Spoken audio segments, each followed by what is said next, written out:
Advent, as swimmers dare to lie face to the sky, and water bears them, as hawks rest upon air, and air sustains them. Denise Levertov.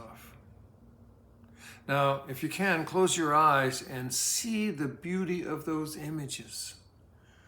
See the beauty in those motions.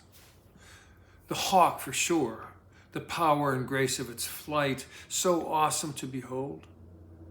One summer, a giant red-tailed hawk took up residence here in the solar village, and it never failed to thrill me when he would swoop down and land with agility on a rooftop or a light pole. The swimmer, too. Think about all those Olympic races we've seen, watching the backstroke glide, flip, turn, and glide again, and then hardly disperse any liquid as their arm pinwheels through the water.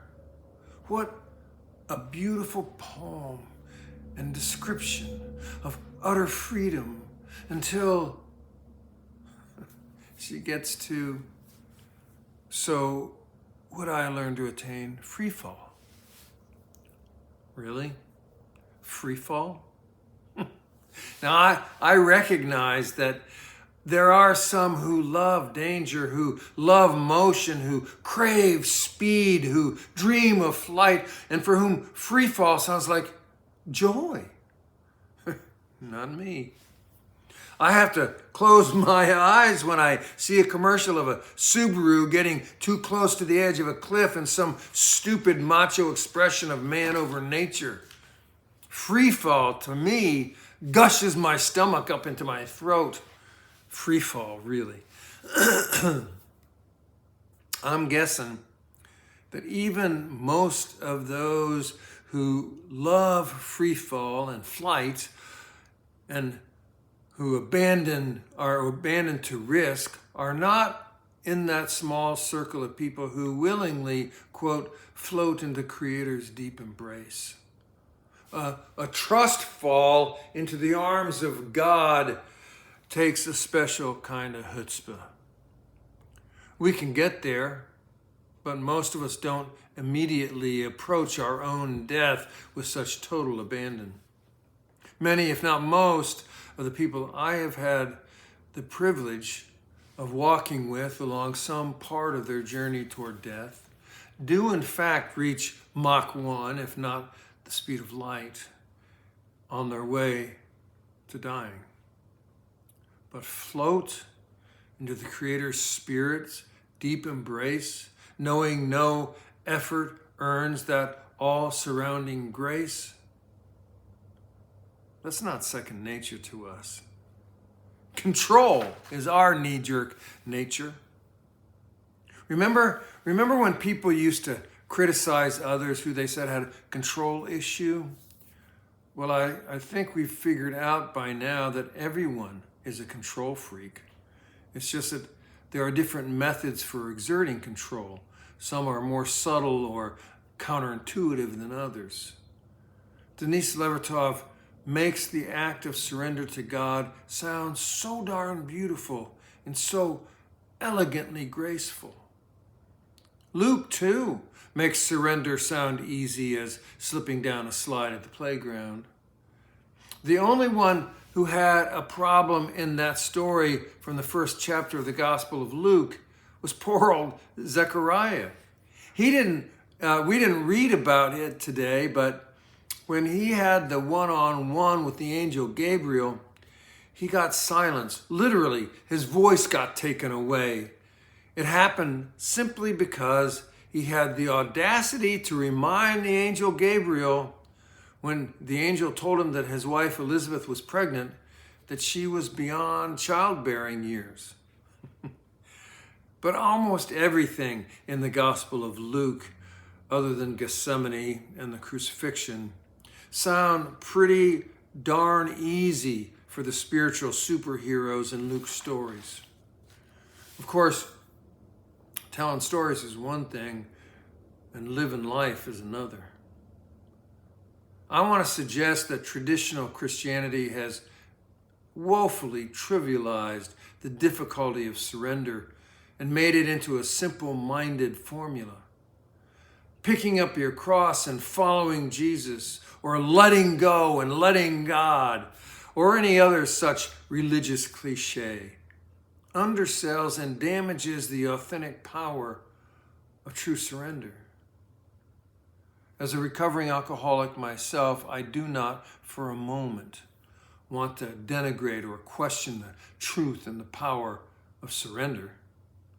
Rather, I want to propose that it doesn't always look like or sound like or feel like the big Hollywood moment that it's made out to be. And just because it happened once doesn't make the next time any easier.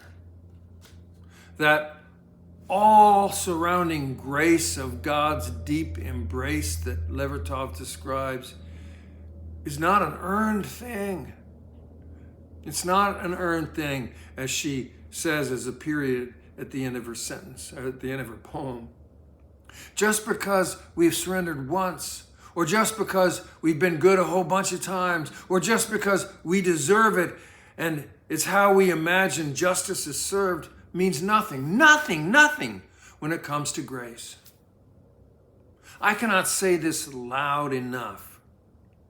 We live in a universe, a cosmos, a creation that is not constructed upon the principles of justice or fairness or goodness. As far as God is concerned, we haven't and never will earn a damn thing. If we surrender, trust fall, because we think we will be rewarded for our faith, we have a case of human craziness. Grace is not earned, ever. There's only one reason to surrender, and I hesitate to call it reason, and that is trust. Trust that God loves us. Trust that it is God's creation, not ours, and that whatever happens and whenever it happens to whomever it happens, it's God's business, not ours. Now, it sounds ugly when I put it like that. So a more beautiful way to say it might be that we have no capacity whatsoever to see beyond our small, narrow vision. And so we have no idea how any of this miraculous creation fits together. Trusting God amounts to accepting that God is God, and we are just little teeny tiny pieces of the whole, and somehow it all works together, and that God does indeed love us. If we can hold that, then we can trust fall into the mercy of God. When that happens, and when we experience the mercy of God, then we know the impossible beauty of grace. Because we are control creatures, after all, we cannot stand to be in that moment for very long, because it surrounds us with the reality that it's not about us, and it never was.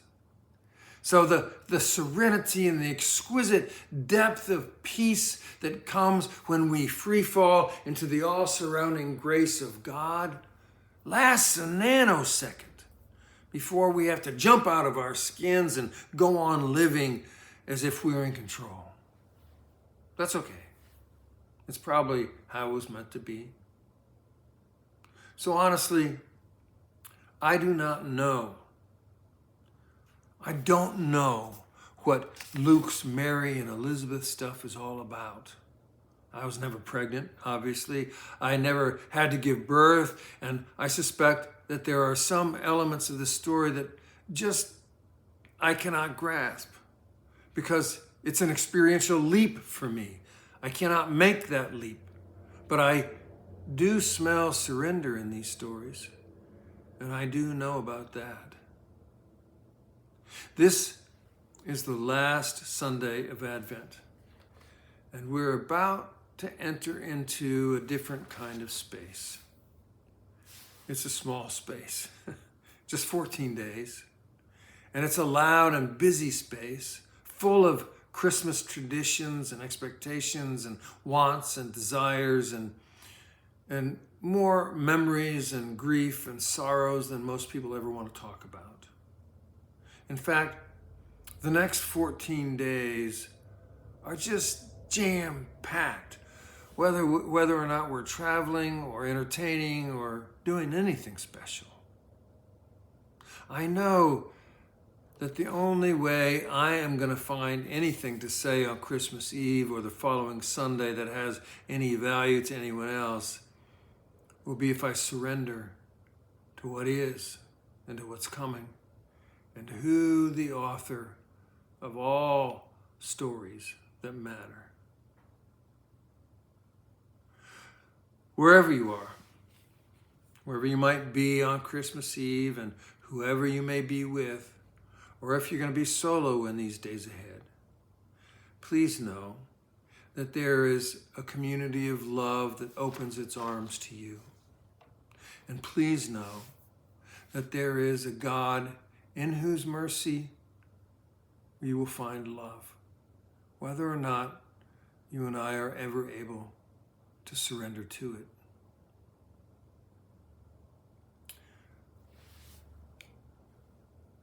Peace be with you.